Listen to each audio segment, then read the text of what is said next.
Hello everybody.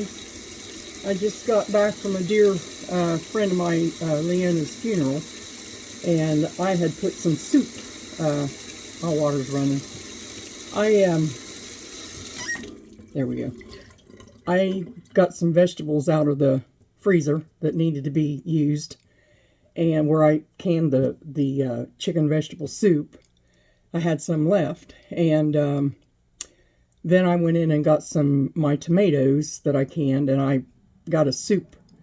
But I put a little bit of turnip in it. I'll show you when I get done with this cabbage. But I had to have some cabbage, so I went to Campbell's and got me some, just a little tiny head. Just a little tiny head of cabbage.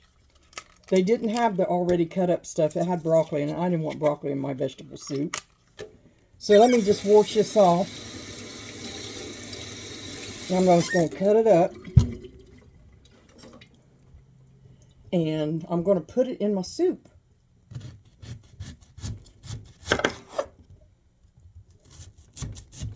It was a very nice funeral.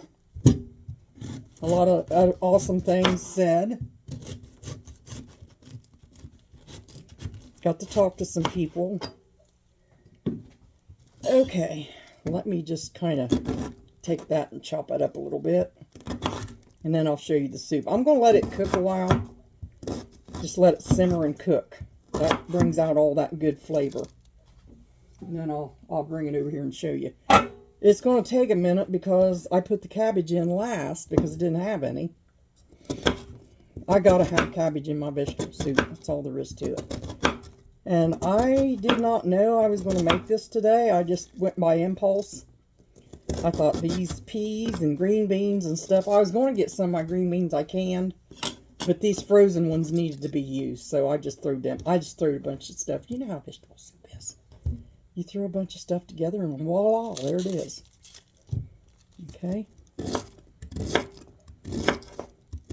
And then what I don't eat, if hubby don't want any, I'll put it in little containers and eat it like for lunch every day. Freeze it. When I want it, it's already made. I don't want that core in there.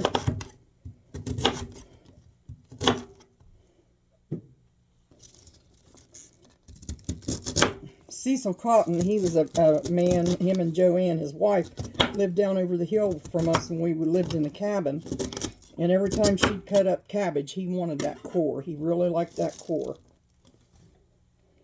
He'd always tell her, Joanne, save me the core. Or throw it in there, you know. The core is a little hot to me. Kind of tastes hot. Okay, now, let me bring you up here and turn you around so you can see. Of course, it's got cabbage all over the top of it now. But I poured 2 quarts of my tomatoes in there. I thought 1 quart just wasn't enough, and I got plenty for the winter, so I'll just stir this in here. And I've got ground chuck in this. It's like a hamburger stew or soup, whatever. And I love, love, love this kind of soup. So I'll let that cabbage cook down, and there's the tomatoes that I canned, and the cabbage and peas and green beans and corn. And I put some celery. I had some little pieces of celery I froze. I put that in there, and I've got more. So yeah, there we are. That's going to be my dinner or lunch tomorrow. I'm going to let it simmer and cook and cook and cook. So anyway, God bless you all, and I'll have soup tomorrow. I might eat some tonight if it gets done, just a couple bites. And then I'll get me a big bowl tomorrow. Anyway, my soup, what I wanted today to do. Smells good in here. God bless you all. Have a good evening. And a Happy New Year.